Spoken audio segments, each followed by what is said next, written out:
Hello, good morning everyone. Welcome back to my channel. Today is Friday, guys. So, ang oras po natin ngayon ay 9:26 ng umaga. So, isi-share ko sa inyo kung ano yung mga gagawin namin ng aking anak. So, una guys, ay talagang schedule namin na dalhin ang aking alaga sa vet. Kasi nga po, kasi nga po, hindi po nawawala ang kanyang pulgas. Kahit i-treat po namin siya, so hindi nawawala. So, pasulpot-sulpot. So, dadali namin siya para mapatignan namin sa vet para mabigyan siya kung ano yung dapat na gamot para sa pulgas, para matreat na. So, after nun guys, ay mamimili ako. Pero yung pamimili ko guys ay isisingit ko lang. Wala po akong dalang listahan. Hindi ko alam kung ano yung mga bibilhin ko, kung ano yung madadampot ko. Kasi meron pa naman akong stocks. So isisingit ko lang para hindi naman masayang yung pamasahe namin. So samahan nyo kami guys sa aming mga lakad ngayon ng aking anak. Pwede pa nga sakit sa motor yan. Yan may lang. Ang likot eh. Tiny. Tapos na kami sa vet guys. Ngayon ay papunta na kami sa grocery. So ito, nakabili po ako ng 2 box na dishwashing, yung Max Glow. Nakakuha ako ng mas mura guys. So ngayon ay hinatid naman kami ng nabilhan ko. So diretso kami ng grocery. Hindi masyado maraming mga grocery shopper ngayon guys. Nakakatuwa kasi madaming stock na nitong Sito Solo. At ang aking anak ang taga-film, nahihiya siya. Sabi niya sa akin, bigyan ko raw siya ng pera. Kasi tinitingnan siya habang siya ay kumukuha ng video sa akin. Miha, pahingin 15 mamaya. Narinig nyo guys, pahingi daw 15 pesos. Ang hirap pag walang listahan. So, kung ano na lang yung alam kong natatandaan ko na kunti na lang yung stocks, yun na lang yung kukunin ko guys dito. Ang dadamputin ko. Ang importante ay may mabili ako ngayon.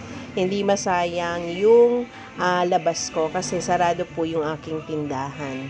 So, yun na lang yung mga kukunin ko kung alam ko kung ano yung mga alam kong mga fast moving, saka yung kailangan i-restocks ko pagdating ng araw ng weekends. So, yun yung mga dadamputin ko guys. Last Wednesday kasi guys ay galing na ako dito kasi nga po ay schedule namin kahapon maggala, mag-rides ng aking mister kasi rest day po ng mister ko kahapon. So, talagang namili na po ako ng Wednesday para kinabukasan po ay may stocks po ang aking store. Kasi nga po, walang pasok ang aking anak. Kaya nakapaggala po kami ng aking mister. So, ngayon yung mga dadamputin ko guys ay kunti na lang. Kasi talagang hindi ito schedule ng aking pamimili. Wala ito sa plano, kaya wala po ako listahan. Sinabay ko lang talaga.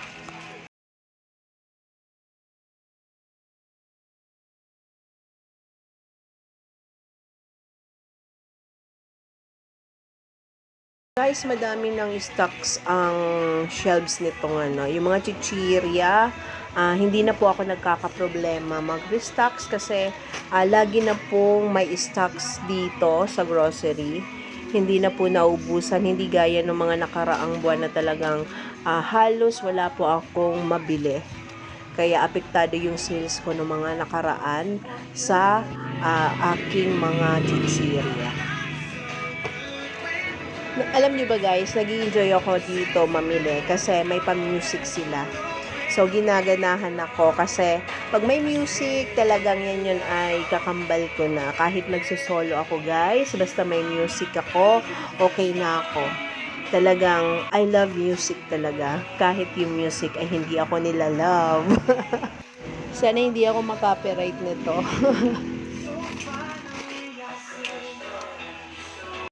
Dadagdagan ko ang mga candies ko, guys, kasi ito naman ay fast moving. So, kukuha na ako nito. Ko i-share sa inyo yung aking mga pinamili, guys. May nag-request lang, isa po sa friend ko dito sa Whitey World.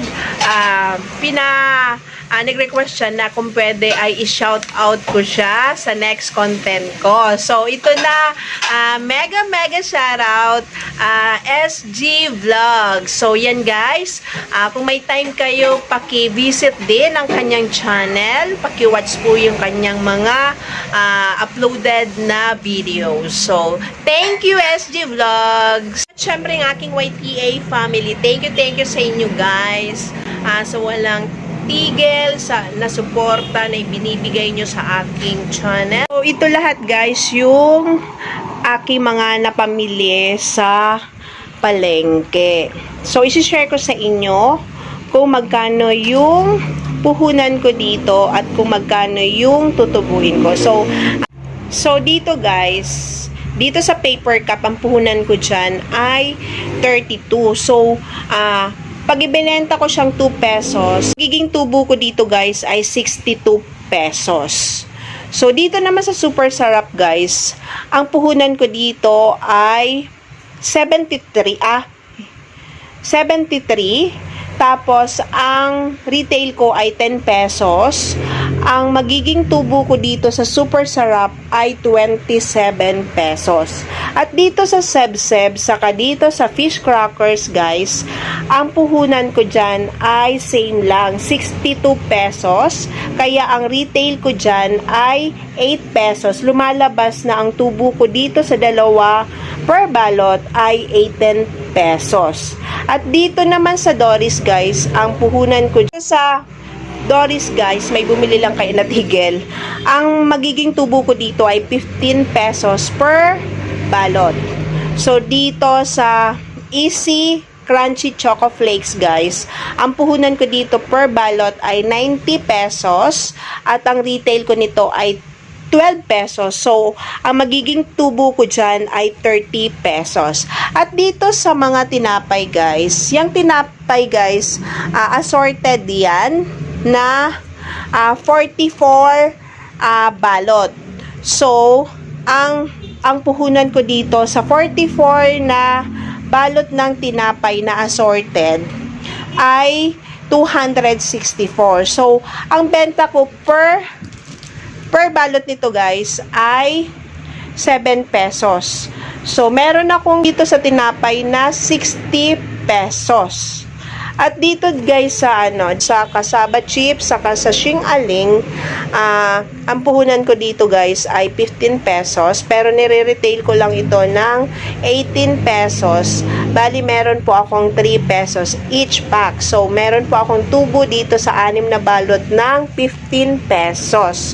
So, in total po, ang binayaran ko dyan ay nasa 700 plus. Tapos, ang tinubo ko, guys, ay nasa 248. So, lahat yan, guys. Ang tinubo ko dyan ay 248. At ang puhunan ko dito ay nasa 700 something yung binayaran ko. Wala kasing resibo, guys. Kaya, yan. At sa naman, guys, Max Glow, guys, ang puhunan ko dito sa isang box ay 360. Ang bentahan ka talaga dito sa amin ay 25, pero 23 na lang ang re-retail ko dito. Tapos dito sa litro na Max Glow, same lang yung puhunan, 360. Ang bentahan ko na lang dito ay 35. Okay na sa akin yung 5 pesos. Pero ito, guys, gagawin ko itong 23. Kasi ang bentahan naman talaga dito ay 25. Tubo ko dito, guys, sa 23 na bentahan ko ay 192. At dito naman sa litro, pag 35 ang retail ko, ang tutubuin ko ay 60 pesos guys. So, okay lang yun guys. Mabenta naman tong mga dishwashing na to dito sa aking store. At dito naman guys sa sa grocery, ito yung mga pinamili ko guys. Kunti lang yung nabili kong mga chichirya. Kasi meron pa naman akong stocks sa yun guys, oh. Madami pa akong stocks, nandun pa sa box. Yan nga guys. Wala akong lista. Hanggang dito na lang guys ang aking vlog. Hindi ko na i-share sa inyo kung ano yung laman ng 2 box na galing sa grocery kasi yun at yun lang naman yung naipapakita ko sa inyo before na ako ay nag-haul. Tapos kanina ay naipakita ko rin naman kung ano yung mga nadampot ko. So, yun lang. I hope na nakakuha kayo ng ideas about dun sa hinol ko sa inyo, pati yung pag-share ko sa inyo kung magkano yung tutubuin ko sa bawat items na napamili ko sa palengke. So, talagang i-share ko sa inyo kung magkano yung presyo na mga items na nabibili ko sa palengke at kung magkano yung mga tinutubo ko dito. So, hanggang dito na lang guys. And more power. God bless us always. And see you on my next vlog.